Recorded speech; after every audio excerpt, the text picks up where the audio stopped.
सरदार मंजीत सिंह जी हैं, जो सरदार हैं। आपने बहुत कम सरदार देखे होंगे जो कवि हों, और वो भी हास्य। सोनपुर में एक पशु मेला लगता है, गधे का मेला। तो हम लोग वहाँ पे भी कविता पढ़ने जाते हैं। तो हम लोग वहाँ कवि सम्मेलन के लिए गए, तो एक गधे वाले ने वहाँ विशेष गधा खड़ा करके रखा था, और उस पर इनाम रखा था कि जो भी इस गधे को ना बुलवाएगा मैं उसको 50,000 रुपये इनाम दूंगा। तो कई लोग आए, उस गधे से ना नहीं बुलवा पाए। मंजीत सिंह जी पहुंचे, उसके कान में कुछ कहा, उसने तुरंत ना बोल दिया, और इनको 50,000 रुपये मिल गए। उसके बाद मैंने इनको धीरे से पूछा, मैंने बोला भाई साहब क्या बोला आपने? उसने ना बोल दी। मैंने बोला कवि हूँ, कविता सुनेगा? उसने तुरंत बोल दिया ना। ताली बजाइए। फिर वापस कवि सम्मेलन करके हम लोग वापस लौट रहे थे, फिर वही गधा, फिर उसने इनाम बढ़ा दिया था 1 लाख रुपए इनाम। इस बार शर्त थी कि जिसको एक बार हाँ और एक बार ना कहलाएगा उसको मैं 1 लाख रुपए दूंगा। फिर लोग ट्राई कर रहे थे, बहुत ट्राई कर रहे थे, कोई नहीं बुल पाया। फिर ये गए, बोले देख अब मैं 1 लाख रुपए फिर जीत के लाता हूँ। इन्होंने फिर गधे के कान में कुछ कहा, और वो उसने एक बार बोला हाँ, दूसरी बार फिर बोल दिया ना, फिर ये 1 लाख रुपए जीत गए। मैंने पूछा था बड़ी अच्छी बात है, आप कवि सम्मेलन का भी पारिश्रमिक मिल गया, और ये आपने ये 1-1.5 लाख रुपए भी कमा लिया। अब बता दो तो आपने क्या कहा? बोलता मैंने गधे के कान में कहा पहचाना मुझे? उसने तुरंत बोला हाँ। फिर मैंने बोला कविता सुनेगा? उसने बोला नहीं। तो एक बार जोरदार तालियों से स्वागत कीजिए सरदार मंजीत सिंह जी का। आइए। कहने लगे कि पंडित समझदार होते हैं कि सरदार होते हैं, बता। अभी पंडित आदमी है। मैंने कहा क्यों नाराज किया इनको? मैंने कहा भाई साहब पंडित ही समझदार होते हैं, उनके चोटी होती है, और आकाश मार्ग से जो ज्ञान गंगा आती है वो सीधी की सीधी बुद्धि में प्रविष्ट हो जाती है। ये बोले एंटीना तो तुम्हारे भी लगा हुआ है, पगड़ी उतार के देख लो, पूरी की पूरी डिश रखी हुई है। मैंने कहा अवस्थी जी ज्ञान अपने को आता है, थोक में आता है, पर समस्या क्या है कि दाढ़ी से अर्थ होके नीचे चला जाता है। ये हास्य की बात है, लेकिन ईमानदारी की बात यह है कि जब किसी सरदार जी की बुद्धि अर्थ होकर खेतों में पहुंचती है तो वहां फसलें नहीं सोना लहला उठता है। जब वो बुद्धि अर्थ होकर फैक्ट्री में पहुंचती है उत्पादन दुगना तिगना हो जाता है, और समस्त सदन का प्रेम और आशीर्वाद चाहूंगा। और जब वो बुद्धि अर्थ होकर सीमाओं पर पहुंचती है तो देश की रक्षा के लिए बंदूकें उठ खड़ी होती हैं।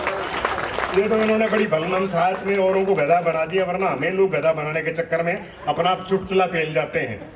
हमें आ रहा था तो एक बोला जी 12 बज गए, बोला जी 12 बज गए। तो मैं उस मूर्ख आदमी को बताना ये चाहता हूं कि 12 का अंक बड़ा पवित्र है। ये 12 का महीना चल रहा है और ये बस एक दिन के बाद समापन है। भगवान राम का जन्म कब हुआ? दिन के 12 बजे। कृष्ण जी का कब हुआ?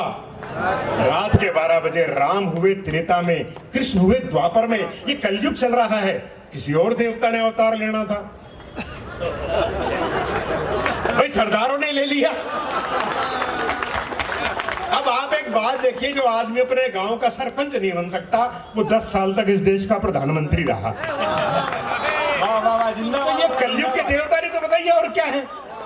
और दूसरी स्थिति और देखिए आप, घड़ी की 3 सुइयां सर, घड़ी की 3 सुइयां हैं। सबसे तेज भागने वाली सुई है, आइए सर देखो, ये अच्छा लगा तो कभी भी आ गए मंच पर, इसलिए नहीं है बाहर देख के तो रोटी नहीं मिल रही वहां, खाली प्लेटें हाथ में।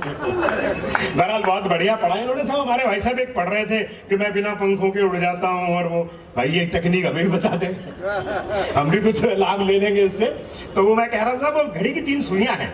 सबसे तेज भागने वाली सुई है सेकंडों की, और जनसंख्या के हिसाब से बहुसंख्यक हिंदू धर्म का प्रतिनिधित्व करती है। दूसरी है मिनटों वाली, मुस्लिम भाइयों के हिस्से में आई है। और तीसरी का पता नहीं लगता कि चल रही कि नहीं चल रही, घंटे वाली, सरदारों के हिस्से में वो आई है। जहां तीनों सुइयां मिलते हैं 12 बजते हैं। अगर देश में राष्ट्रीय एकता पैदा करनी है, सांप्रदायिक सद्भाव पैदा करना है, प्रेम और भाईचारा पैदा करना है, तो इन तीनों सुइयों को मिलाना होगा और देश के 12 बजाने होंगे। ये जो लोग रोटी लेकर अंदर आ रहे हैं, मैं उनसे निवेदन कर रहा हूं कि राखी सावंत का कार्यक्रम नहीं है ये, कि आप रोटी भी खा रहे हो और कविता भी सुन रहे हो। जिन्होंने रोटी खानी रोटी खाओ, जो कविता सुनने वाले लोग हैं मैं उनको प्रणाम करता हूं। मैं इस बच्ची को प्रतिनिधित्व के रूप में देखता हूं कि जो शुरू से हर एक चीज पे ताली बजा रही है, बाकी सब लोग सुन रहे हैं बहुत बढ़िया से। और देखिए ये असली स्थिति क्या है इसकी, कि जब विदेशी आक्रमणकारी हमारी बहन बेटियों को उठाकर ले जाते थे तो हिंदू धर्म के सिपाही सिख रात के 12 बजे धावा बोलते थे और वो आक्रमणकारी कहते थे कि 12 बज गए अपनी बेटियों को सुरक्षित सकुशल छुड़ा कर लाते थे। तो ये कथा उसके पीछे है।